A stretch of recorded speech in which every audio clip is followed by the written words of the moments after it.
In this episode of the Business of E-commerce, I talk with Teri Miyahira about how to use content marketing to build an audience. This is the Business of E-commerce, episode 65.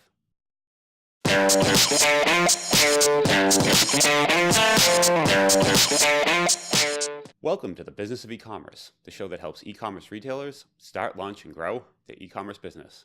I'm your host, Charles Pileski, and I'm here today with Teri Miyahira. Teri is the founder of Teri Miyahira Beauty, a company that she's helped bootstrap to over $100K in revenue in her first 11 months and has since done over $300K in sales. I've asked Teri on the show today to talk about how she bootstrapped her business and how you can do the same using content marketing. So hey Teri, how you doing today? Good, how's it going? Doing good. Thanks for coming to the show. We're recording early morning here. It's 8 for me, but it's 5 for you. So thank you for that. Yeah, of course. Always early riser. Yeah. So, wanted to talk about kind of how you started the business. I love the concept of bootstrapping. I've been kind of doing that myself for years now. And it's definitely one method I feel like that a lot of folks kind of overlook in growing a business. So kind of how have you got started and what's your kind of background with the beauty products? Okay, so I actually started in journalism. I'm a professional writer by trade. So out of college, after getting my bachelor's, I went straight into publishing in magazine, so writing editorial. And I started essentially doing beauty and fashion writing. So that's, early in my career how I got started. So doing all of that, I decided one day just to start a YouTube channel. And this was back, I'm going to say maybe in 2012. So I just started posting videos just by myself of specifically green beauty. So all natural, organic, vegan beauty products, makeup, skincare, hair care, etc. So I eventually grew that to the point of now we're at about 150,000 in our audience. And, this has been since 2012. And that's all really been thanks to YouTube, blogging, social media, and general content marketing. So started off as an influencer and as a blogger first. And then in terms of monetizing that, because each niche typically has a different way to monetize. If you're in the beauty niche or fashion niche, a lot of times, unless you're running a lot of traffic to get sponsors or like paid advertising onto your sites and things like that, a lot of times people are going to create their own products. So for me, I decided, particularly for the green beauty space, there isn't millions and millions and millions of like that kind of traffic to run unless you're really pushing paid ads. So I decided to, because of me knowing ingredients and testing so many products, I decided to create a physical product line. So that's how it all started. So primarily doing color cosmetics, so makeup, eyeshadow, blushes, lipstick, things like that. We dabble a little bit into skincare, but again, in order to differentiate ourselves in the clean beauty space, a lot of times clean beauty is going to be skincare, body care, those kind of things that are much easier to manufacture. To differentiate, I decided that we should manufacture probably the hardest to formulate, which is going to be color cosmetics. So, and that's how we really started to gain a name for ourselves in the physical product space, was just that differentiating factor. So that's how everything got started. And that's why I believe so much in content marketing, especially if you're bootstrapping. And you also don't have a ton of money to spend on advertising. So when you're saying content marketing, you're talking even video, YouTube. It's like just like you're using content all as of like, it. okay, because you typically, I feel like when people are talking content marketing, you always hear blogging, and that's one of those things. Some people are great at it. Some people you read the, articles, and it's like this fantastic piece of artwork. And then you have someone like me that I kind of write it like a robot. It's not so great, but video and certain things more approachable for some, less approachable for other folks. And there's just different types of content. And I think that's a big kind of message that when you're saying content marketing, it's just not written content or just not a certain type. Correct. It could be audio, video, that sort of thing. Correct. Basically anything that's almost creative. So you could even be, let's say like a micro influencer just doing Instagram posts, and all you do is create Instagram posts. that is also a form of content marketing. The biggest thing that I tell people, especially since I also work with other brands doing consulting, because a lot of people just end up finding me and I like to talk business. So that's where we're part physical product, part digital media, and now part agency as well. A lot of people, I think they also get that conception about content marketing, that it only has to be written. Oh, I might not be a great writer, or, it only has to be Instagram. Oh, I don't really take photos that well. You just have to really pick one modality and then you just go for it. So in the beginning, I only did YouTube. Before anything else, before social media, all I really did was YouTube videos. And video was where everything got started. So, and of course, video tends to be a really big sales converter, by itself. So if you can do video, then great. But if you are not comfortable with video yet, go with the writing, go with the blogging. If you don't like writing, 500,000, 2,000 word articles, you can definitely get other people to write it. Freelance writers, interns, whatever the case may be. If you don't, let's say that's not your jive either, go for the photography. Go for the social posts. That's when you get on things like Instagram or even Pinterest. If you're really an introvert, go for Pinterest. That's probably the one where you could actually run a lot of traffic. It's not that expensive, even if you were to do paid ads. And the biggest thing too, I feel, is people think you have to churn out a ton of content all the time. If you can do, a video a day, then great. Or if you can do like a blog post, like 3 blog posts a week, then great. But I always think that it's really 20% of the content and 80% of the marketing. It's not the other way around. And I think that's another big misconception too, So is that you yeah, when create you say the the content. marketing, yeah, when you say the marketing, what exactly do you mean by that? Right. So in content marketing, I like to think of it as 20% of your time is in the content and 80% of your time is in the marketing, hence content marketing.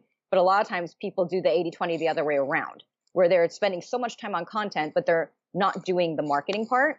And the marketing part is really just distribution. So when you are bootstrapping and you don't have a lot of cash to put into paid ads, that's why I always say content marketing, especially if you're time strapped, because you can create one piece of content. Let's say it is a YouTube video. But then if you spend more of your time doing the distribution of that video, then you'll reach a larger audience. Your content will go further. And in terms of your, ROI or your time ROI, you'll go a lot further if you concentrate on the marketing part, not necessarily the content creation part.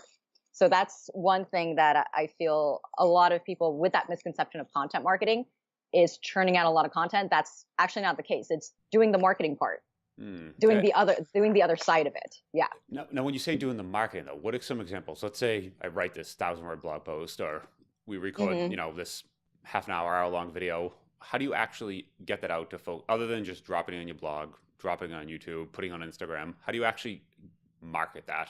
If, let's say, you're cash concerned, right? You don't have a ton of money to run to ads. Like, what do you do from there to get kind of distribution? Right. So yes, it is whatever means that you have. So let's say you do have a 1,000-word blog post. It's on your blog. So first tier is really just hitting what you already have in terms of your current assets. So if you have an email list, if you have your Instagram, your Facebooks, and your Twitter, if you have, let's say, YouTube video, it's going on YouTube, but then it's going back to your website, your blog, your social, and your email.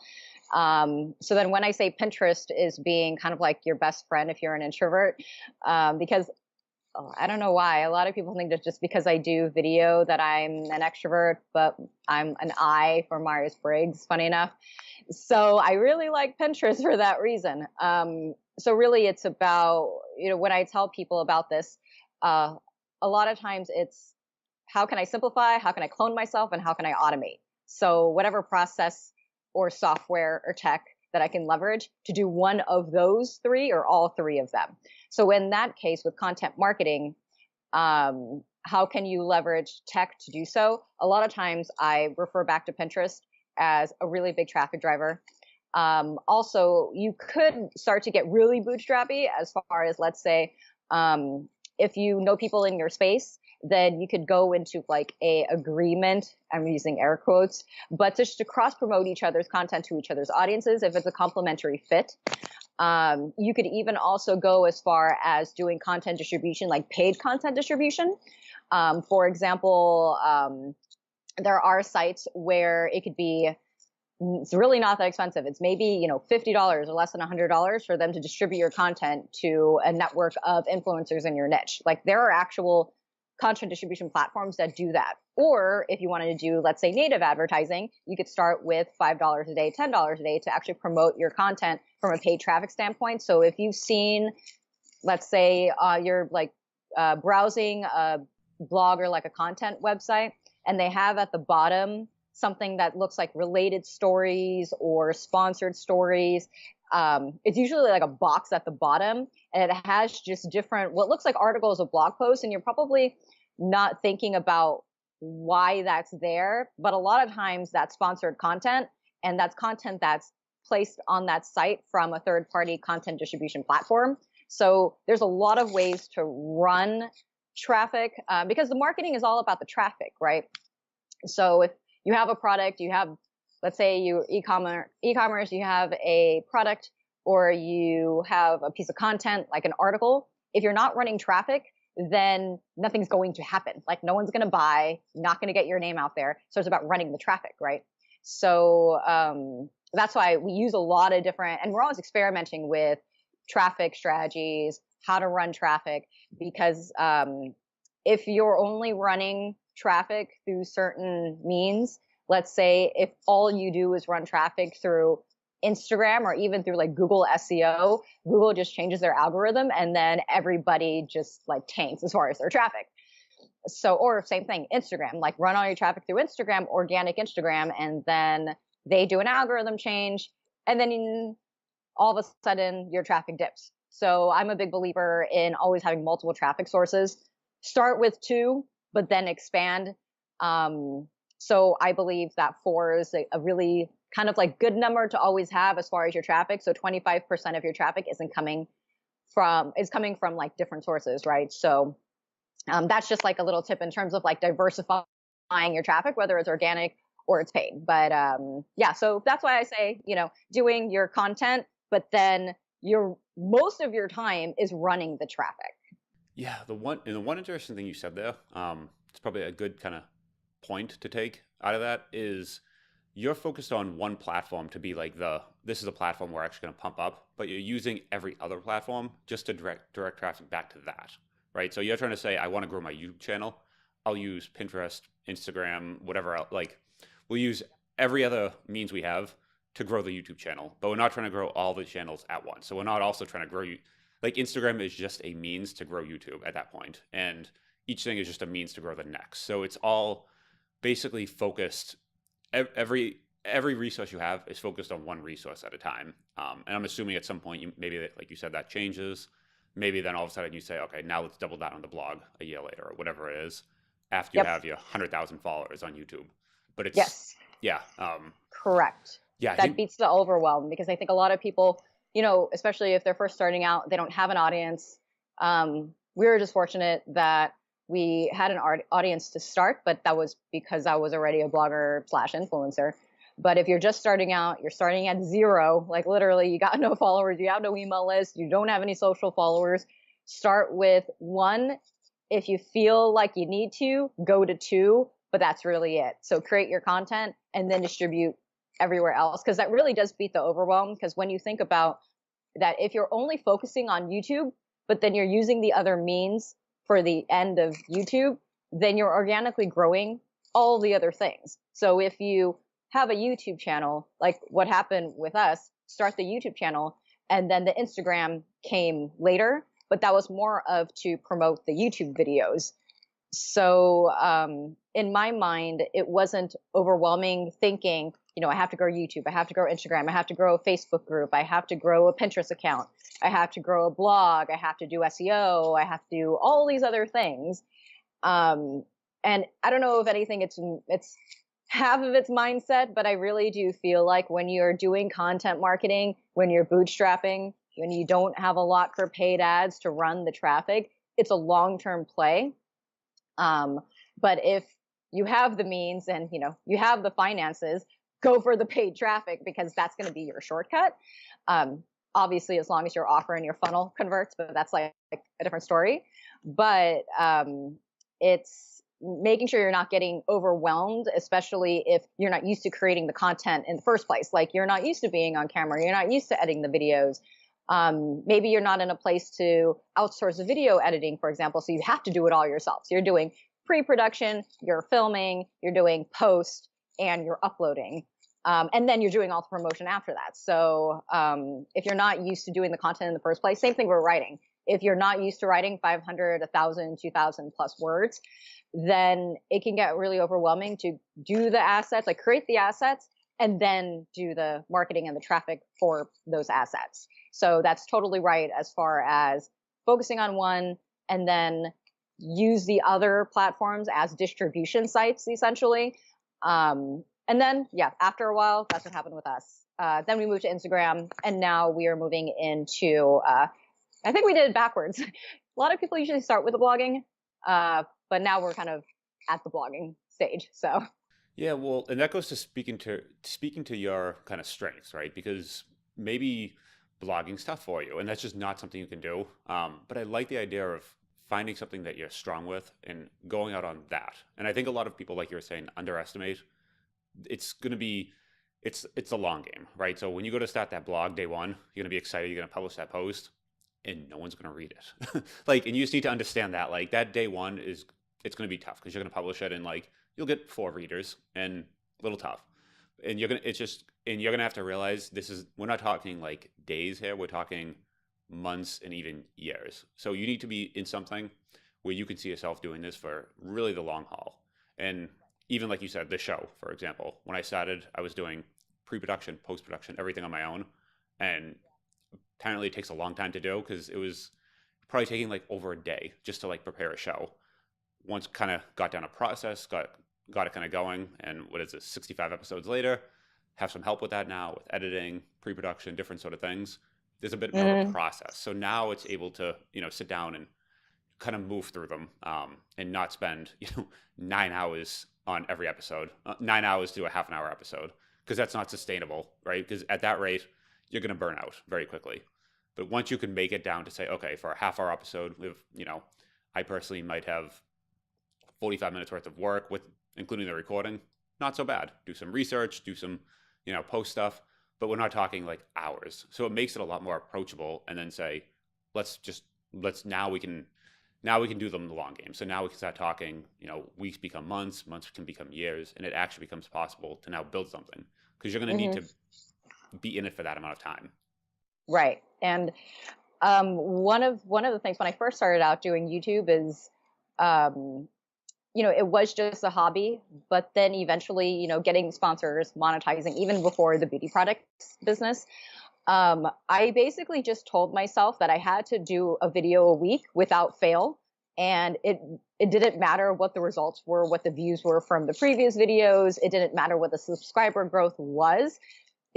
I almost try to make it robotic in a way. Like it was such an ingrained habit that doing a video a week and doing it consistently, that's just really the biggest thing, is creating the habit and making it consistent, almost regardless of your results, especially in the beginning, because it's true. Like you're not, unless you're some like big brand that already has a following or you're putting a lot of money into ads for those views, then it's going to be, 3 people are going to view your YouTube video that you spent 4 hours on, that's how I started as well. But the more consistent you are, the more momentum is gained. And that's the case for really, anything in the long run. But you just have to really pick something that you can almost become obsessed with as well, that you really can see it as a hobby that you kind of naturally find doing, just like on your random, times off, or like on the weekends, or whatever the case may be. So like if you like the idea of doing YouTube videos, but you don't really see it as a hobby. Let's say, you like the idea of YouTube videos, but then you're thinking of more so like growing your Instagram, right? Because you like photography more than video, go with the photography. So you really, just because everybody's doing, the video thing right now, that might not be the best modality for you because we're talking about long haul. Yeah, we're talking about if you can't see yourself doing something like really for about 1 to 2 years, especially if you're starting from zero and doing it consistently and not really seeing the growth for like the first 6 months, then definitely switch to something else that you think you have more of just a personal interest in. Like if you have more of an interest in photography, go with the photography and get on Instagram. If you have more of an interest in video, then go on YouTube, forget the photography. So it's just finding for the long haul kind of what your hobby is. Because especially in the beginning, it's going to feel like a hobby because it's not going to monetize quickly, especially if you're starting from zero. Yeah.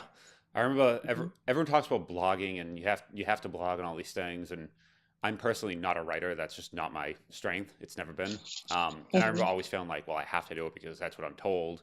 And I was at a conference, and the founder of WildBit, it's a software company. They're up there talking, and I remember she was saying that they didn't want to blog, and one day they just deleted their blog. They just got rid of it. Just never again. They just decided we're just not going to do this.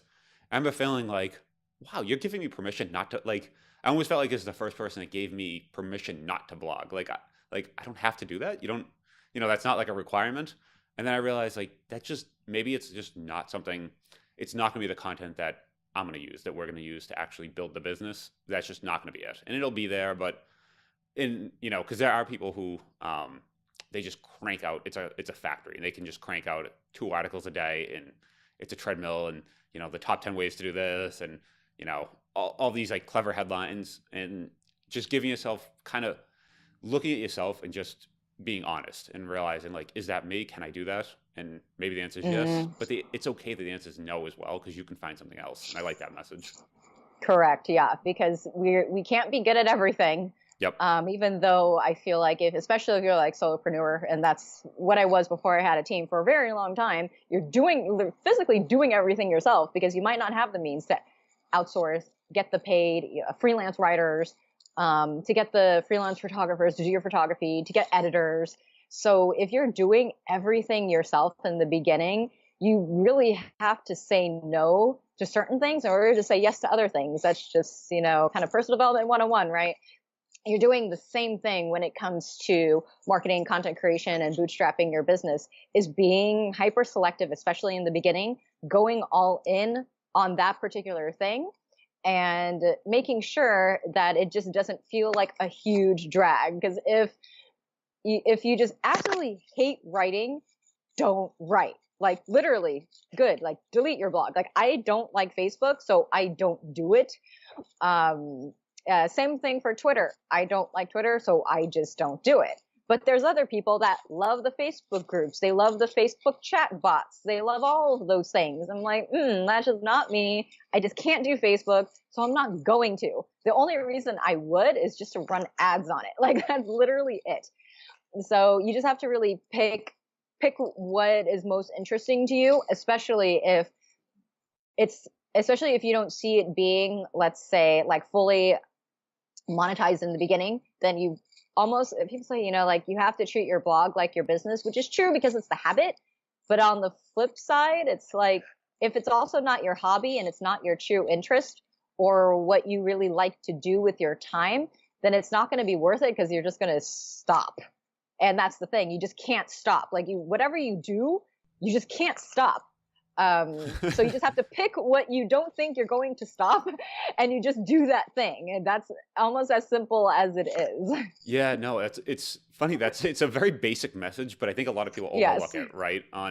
Yeah. It's the same thing when people are looking at like a diet or like the gym or like like the best Hmm. ways to lose weight or one of these things, and they're trying to like pick between like A and B and all these different like do you want to be on like the low carb or the paleo, whatever it is. But the point isn't it's you can actually just do any one of them. Like it's almost irrelevant which one you do as long as you just do one of them. Like it doesn't actually matter the which one. Just pick one that you will actually do and you can see yourself doing. And if you're like realistic with yourself, like, maybe Atkins just isn't your thing and that's not going to work out for you, don't do that. Like so it's not whether it's like the best or the worst.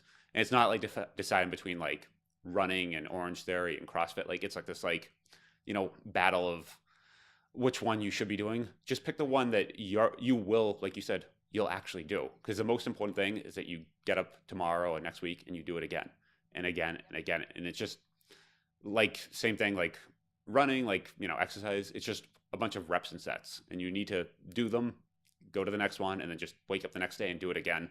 And it's not, it's how you do them is one thing, kind of once you get into that. But most people just lose because they just don't do it. Not they don't do it well. That's a whole different game once you kind of get there. Correct. Yeah, that's really how it is with working out, with you eating, with building a bootstrap business. The qualities are really the same across the board. It's just not stopping. That's the secret. That's literally the secret to, I feel like, almost everything these days, is that you don't stop. You just stay consistent. And if you just keep optimizing along the way, then you'll get the result. It's just a matter of time. And that's why I tell people, like, it's only a matter of time till you figure out to do whatever it is that you want to do. Like, you want to lose 20 pounds, you're going to eventually figure it out. Or if you want to build a business, you're going to figure it out.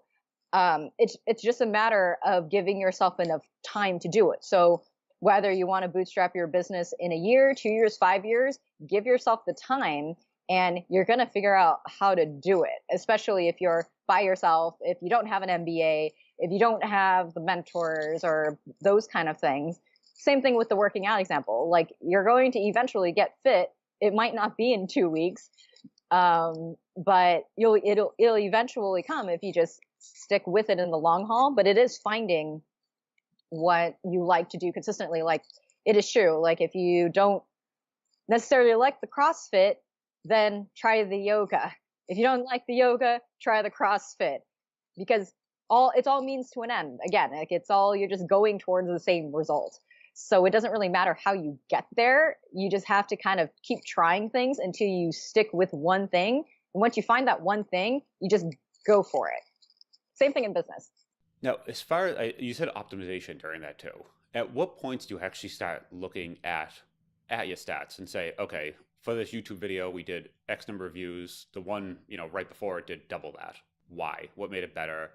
How can we improve that? Like, at one point you start looking at that, and where are those kind of optimization points of it's because at some point though, you're doing this for first thing is create a habit, right? Of actually doing it. But once you do that, now you get to look back and say, okay, what are we doing well? What can we do better? Now at some point you made the habit, and now you start looking at yourself and saying, like, where can we improve?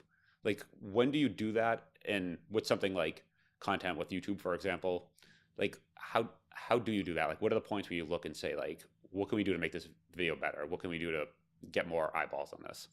Mm-hmm. So what I like to do with content marketing is that if you're really fresh, like, you're not experienced with content, whatever the content may be, at least do a monthly check-in. But if you want to start getting a little bit more granular, ideally, I like to do weekly.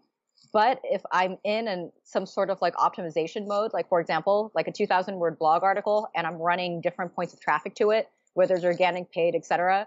And if I'm doing, let's say I'll do one small tweak to see if there's going to be more opt-ins, if there's going to be some sort of like difference in lead gen, then I'm going to be looking at it every 72 hours. So it really depends on at what stage you're looking for optimization.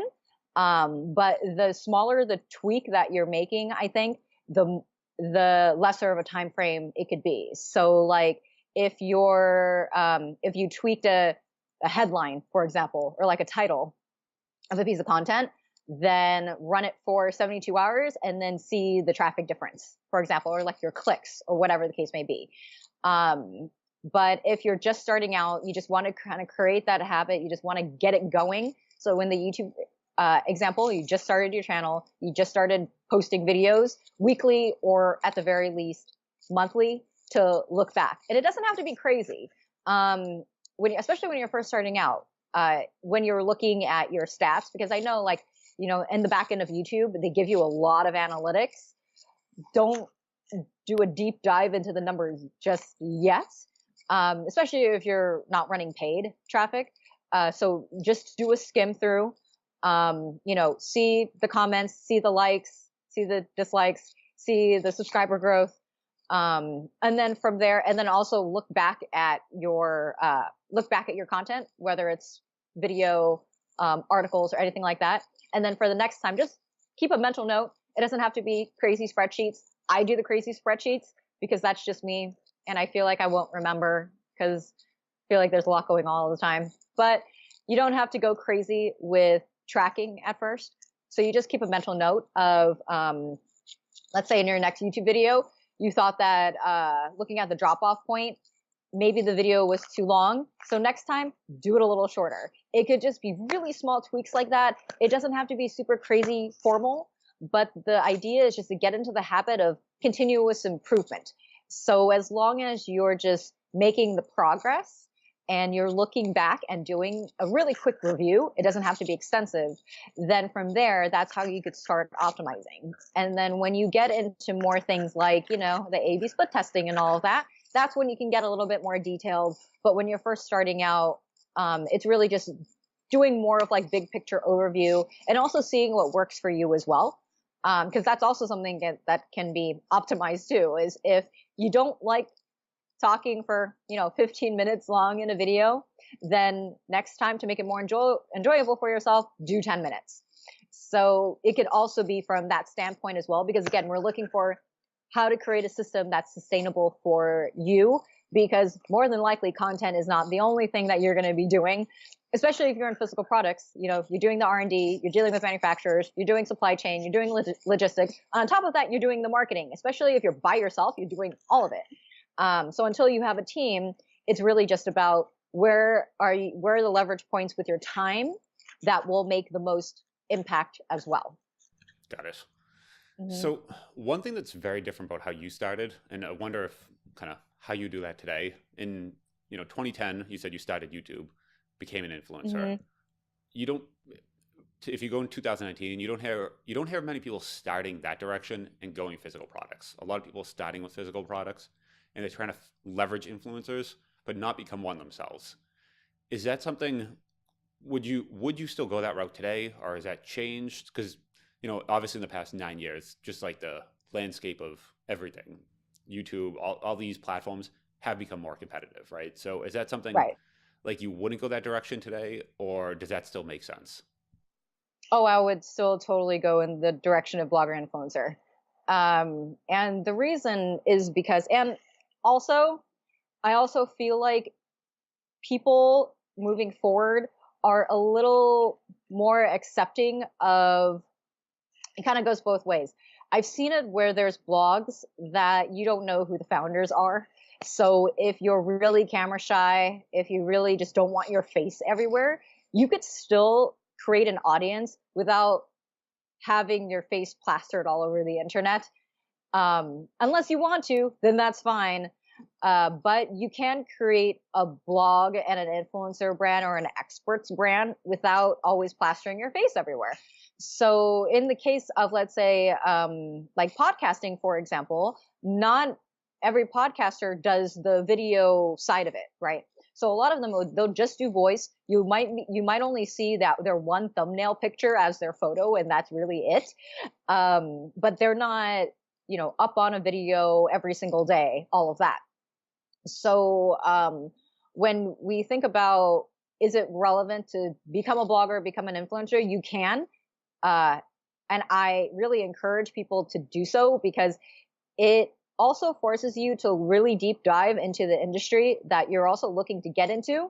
Because a lot of people also think that, oh, I'm going to create bird feeders as my physical product because I like doing it as a hobby, right? Whatever, kind of, random physical product that they want to create. But then try to become a blogger first, because you're also going to see the market size, how much traffic you can run, your competition, not just competition from a physical product standpoint, but competition of attention too, because it's always about attention, right?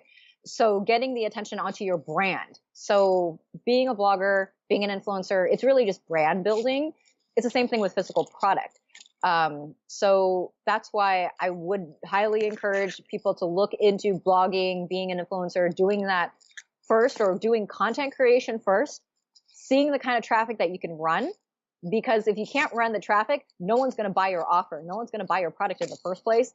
So I think that doing the content marketing, being a blogger, whether it's YouTube, podcasting, articles, micro influencers through Instagram, doing that first, looking at the landscape, and then from there, seeing if your handmade bird feeders are going to be able to sell, because now you have the audience of 100,000 other bird feeder enthusiasts. Does that make sense? Yeah, if that's a thing, and it probably is on YouTube right now. And it probably is, and it's probably super niche and not. I have no idea, but it might not be highly competitive, but it might be running enough traffic so that you could actually monetize. But you won't really know until you get into the marketing and traffic side. But I think people get really excited about creating their physical products business, like creating that product, creating that physical product that they've always wanted to do.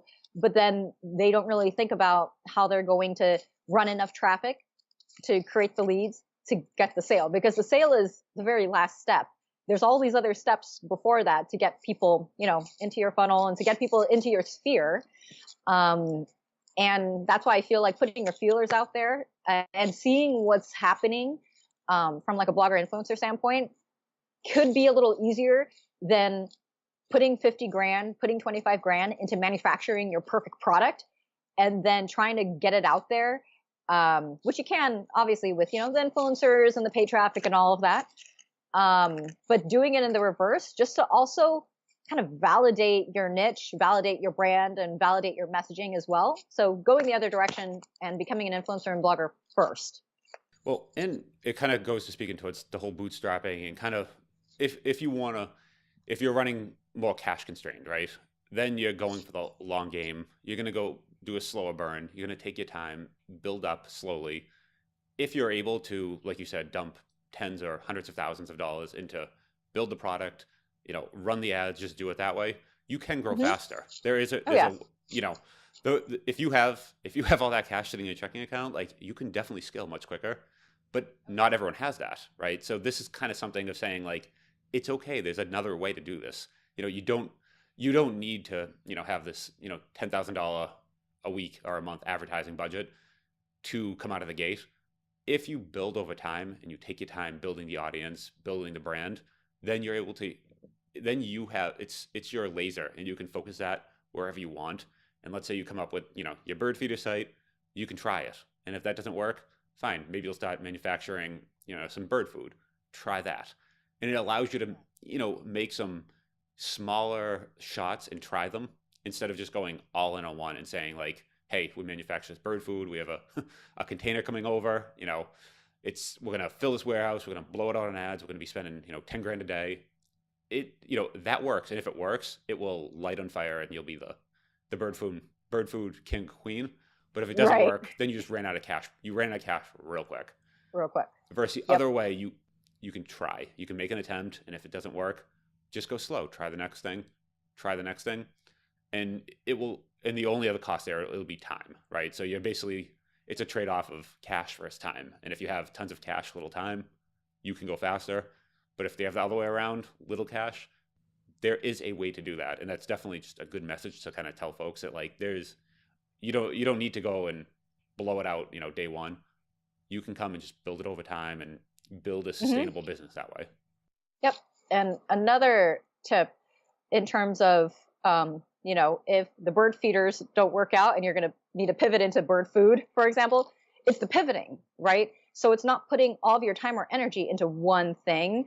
A really great way to kind of get your feet wet and trying to figure out what your market really needs, as well as something that your brand can eventually sell in terms of physical product, is if you start a niche website, let's say you're a bird enthusiast website and you write articles about bird equipment. I don't even know what you call these things. Yep. Let's say you have a website about bird equipment.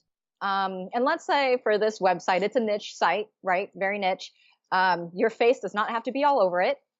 Maybe one profile picture, but that's it. So we got that part out of the way. You don't have to be this really big influencer with your face all over the internet.